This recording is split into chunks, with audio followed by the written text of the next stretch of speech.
বিরোধী দলের কোনো সদস্য উপস্থিত থাকবেন না। আরো একবার এমন একটি সংকটে বাংলাদেশকে নিমজ্জিত করা হয়েছে যে সংকটটা একেবারেই অপ্রয়োজনীয়। এখন আসলে সম্ভাবনার পথ। সম্ভাবনা শুধু এতটুকুই যে যারা যা বলছেন তারা সেটা করুন, যারা যেটা প্রমিস করছেন দেশের মানুষকে তারা সেটা করুন। জাস্টিস এনশিওর করতে নিজেদের পলিটিশিয়ান পরিচয়টাকে ভুলে গিয়ে আপনারা মানবিক হয়ে উঠুন। এই দেশের সংকট এই জুলাই সনদের মধ্যে যেমন নিহিত আছে, তার বাইরেও এই যে সংস্কার যে কমিটিগুলো হয়েছিল 12টি, সেই প্রপোজালের মধ্যেও নিহিত আছে। এই প্রপোজালগুলো নিয়ে আলাপচারিতা হওয়া প্রয়োজন এবং এই প্রপোজাল গুলো ইমপ্লিমেন্টেশন হওয়া প্রয়োজন।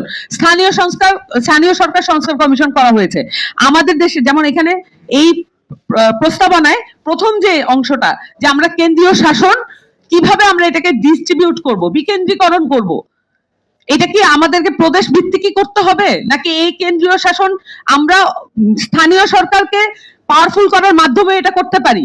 এই আলাপচারিতা তো আমাদের মৌলিক রাষ্ট্রের আলাপচারিতা।